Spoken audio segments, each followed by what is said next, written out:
So hello everyone, welcome back in our YouTube channel for आपकी success. आज है 3 सितंबर, तो हम लोग डेली करंट अफेयर सीरीज में 3 सितंबर के इंपॉर्टेंट करंट अफेयर्स को इस वीडियो में कवर करेंगे। तो चलिए स्टार्ट करते हैं आज की वीडियो।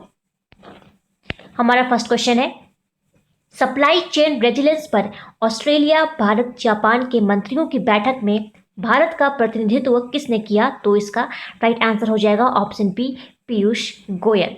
ओके, तो देखिए अभी हाल ही में हमारे देश के केंद्रीय वाणिज्य और उद्योग मंत्री पीयूष गोयल तथा ऑस्ट्रेलिया और जापान के उनके समकक्षों ने ऑस्ट्रेलिया, भारत, जापान आर्थिक मंत्रियों की सप्लाई चेन रेजिलेंस पर संयुक्त बैठक में इन्होंने भाग लिया है। ओके, जारी किए गए संयुक्त बयान के अनुसार देशों ने ये इंडो पैसिफिक क्षेत्र में एक लचीली आपूर्ति श्रृंखला बनाने की पहल शुरू करने का इन्होंने फैसला किया है। ठीक है, और इसके साथ ही इन्होंने अपने बाजारों को खुला रखने का फैसला किया और इस तरह एक पारदर्शी व्यापार वातावरण तैयार किया गया है। तो आपको याद रखना है कि अभी हाल ही में हमारे देश से पीयूष गोयल जी इन्होंने ऑस्ट्रेलिया, भारत, जापान के मंत्रियों की बैठक में इन्होंने भारत का प्रतिनिधित्व किया है। क्लियर? नेक्स्ट बढ़ते हैं। क्वेश्चन नंबर 2 है, किस बीमा कंपनी ने लीगो नाम से एक आर्टिफिशियल इंटेलिजेंस आधारित चैटबॉट सेवा शुरू की है? तो इसका राइट आंसर है ऑप्शन ए, आईसीआईसीआई प्रूडेंशियल ने।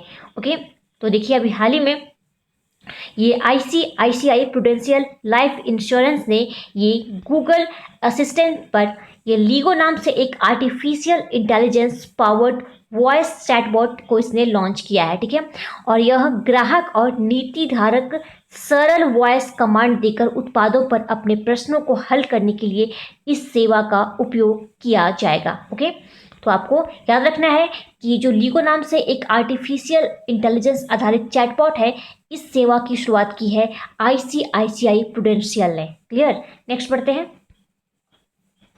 क्वेश्चन नंबर 3 है, भारत का पहला खिलौना निर्माण समूह केंद्र कहां पर खोला जाएगा? तो इसका राइट आंसर हो जाएगा ऑप्शन डी, कर्नाटक।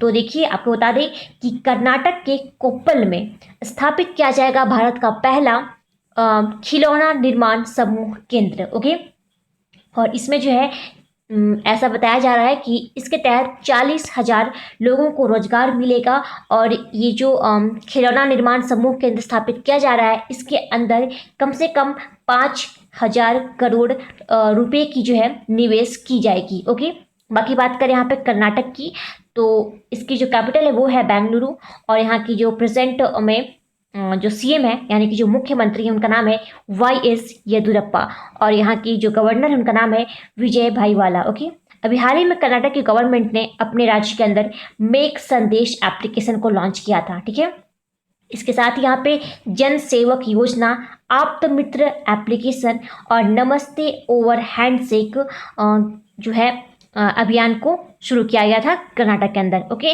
और साथ ही एक और पॉइंट आपको याद रखना है कि कर्नाटक की गवर्नमेंट ने अपने राज्य में 18 जून को 18 जून को इन्होंने मास्क दिवस के रूप में इसे मनाया था। तो आपको ये भी पॉइंट याद रखना है।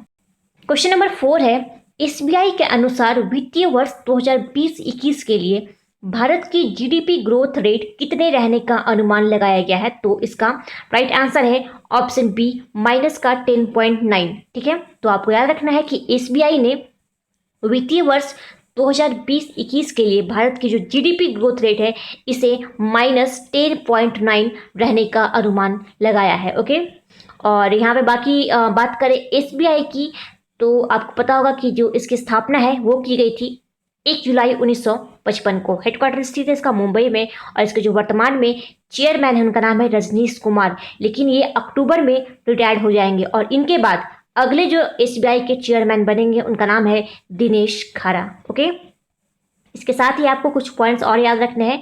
अभी हाल ही में एसबीआई म्यूचुअल फंड के नए एमडी सीईओ बने हैं, इनका नाम है विनय टोनसे। क्लियर? साथ ही एसबीआई कार्ड्स के जो अभी हाल ही में एमडी सीईओ बने हैं उनका नाम है अश्विनी कुमार तिवारी, और एसबीआई के नए मैनेजिंग डायरेक्टर जो बने हैं उनका नाम है अश्विनी भाटिया। ये दोनों ही नाम बहुत कंफ्यूज करने वाले हैं, तो आपको दोनों को अलग अलग तरीके से याद रखने हैं। ठीक है, साथ ही अभी सबसे इम्पोर्टेंट पॉइंट है कि एसबीआई ने एक अभी हाल ही में Brandon human capital excellence award जीता था, तो आपको ये भी पॉइंट एसबीआई से याद रखना है, ठीक है।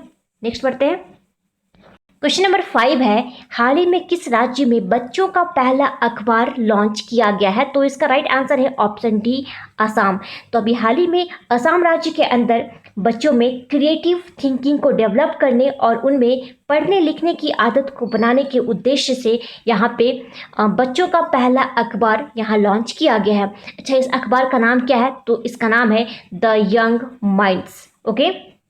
और इस तरह के अखबार को निकालने का आइडिया जो है ये था नीलम सेठिया और नेहा बजाज का, ओके। इन्होंने ही इस अखबार को लॉन्च किया है। क्या नाम है इसका? The young minds. क्लियर।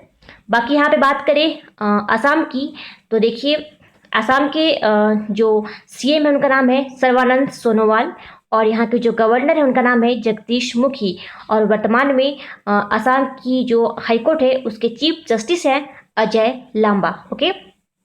इसके अलावा अभी आसाम जो है बहुत से कारणों से न्यूज़ में रहा है। सबसे पहला, सबसे इम्पॉर्टेंट कि यहाँ पे जो है भारत का सबसे लंबा नदी रोपवे यहाँ पे जो है बनाया जा रहा है। कहाँ? तो आसाम की ब्रह्मपुत्र नदी पर, जो कि 1.8 किलोमीटर यह लंबी है, ओके। साथ ही आसाम का जो ये पोबा रिजर्व फॉरेस्ट है इसे अपग्रेड किया जा रहा है वाइल्ड लाइफ सेंचुरी में, ओके। साथ ही यहाँ पे जो Dehing Patkai wild life sanctuary है इसे अपग्रेड किया जा रहा है नेशनल पार्क में। क्लियर। और अभी हाल ही में आसाम का जो काजीरंगा नेशनल पार्क है, आपको पता होगा ये एक सींग वाले गैंडे के लिए फेमस है। और यहाँ पे यानी कि काजीरंगा नेशनल पार्क में भारत का एकमात्र गोल्डन बाघ देखा गया था, ओके। साथ ही यहाँ पे यानी कि आसाम राज्य के अंदर भ्रमण सारथी योजना, धन्वंतरी योजना की जो है शुरुआत की गई थी। और आसाम का एक फेमस महोत्सव है जिसका नाम है बिहू महोत्सव। तो ये सारे पॉइंट्स जो है आप आसाम से याद रख सकते हैं। क्लियर। नेक्स्ट बढ़ते हैं। क्वेश्चन नंबर 7 है, हाल ही में रोबो बैंक की वैश्विक शीर्ष 20 कंपनियों की सूची में प्रवेश करने वाली पहली भारतीय डेयरी फर्म कौन सी है? तो इसका राइट आंसर हो जाएगा ऑप्शन सी, अमूल। तो देखिए अभी हाल ही में रोबो बैंक की वैश्विक टॉप 20 कंपनियों की जो सूची यानी कि जो लिस्ट जारी हुई है इसमें प्रवेश करने वाली पहली भारतीय डेयरी फर्म बन गई है गुजरात की ये अमूल कंपनी, ओके। और ये जो अमूल कंपनी है यह 5.5 अरब डॉलर के वार्षिक कारोबार के साथ यह 16वें स्थान पे रही, ठीक है। अच्छा, ये जो अमूल है ये 16वें स्थान पे है, तो टॉप पे कौन है? टॉप पे है स्विट्जरलैंड की नेस्ले कंपनी। और आपको बता दें कि यह यानी कि जो नेस्ले है यह 22.1 बिलियन डॉलर के वार्षिक कारोबार के साथ यह टॉप पे रही है, ओके। तो आपको इसका भी नाम याद रखना है, ओके। नेक्स्ट बढ़ते हैं। क्वेश्चन नंबर 8 है, हाल ही में किस एयरपोर्ट ने CII GPC national energy leader award जीता है? तो इसका राइट आंसर है ऑप्शन बी, राजीव गांधी अंतर्राष्ट्रीय एयरपोर्ट, जिसे हम लोग हैदराबाद एयरपोर्ट के नाम से भी जानते हैं। इसने अभी हाल ही में ये नेशनल एनर्जी लीडर अवार्ड इसने जीता है, ठीक है। और इसे ऑर्गेनाइज किसने किया था? तो इसे ऑर्गेनाइज किया है CII और GBC ने। यहाँ पे CII का मतलब है कॉन्फेडरेशन ऑफ इंडियन इंडस्ट्रीज, और साथ ही यह है आपका GBC यानी कि गोदरेज ग्रीन बिजनेस सेंटर, ठीक है। तो इन दोनों ने ही ऑर्गेनाइज किया था, और इस ये जो अवार्ड है यानी कि नेशनल एनर्जी लीडर अवार्ड इसे जीता है राजीव गांधी अंतर्राष्ट्रीय एयरपोर्ट ने। क्लियर। अच्छा, अभी हाल ही में राष्ट्रीय इस्पात निगम लिमिटेड ने भी एक excellence energy efficient award unit इसने जीता है, ठीक है। क्या नाम था इसका? तो राष्ट्रीय इस्पात निगम लिमिटेड ने, ओके। और बाकी यहाँ बात करें कैंपेगौड़ा अंतर्राष्ट्रीय हवाई अड्डे की, तो देखिए ये भी न्यूज़ में था क्योंकि इसने अभी हाल ही में स्काई ट्रैक्स अवार्ड जीता है।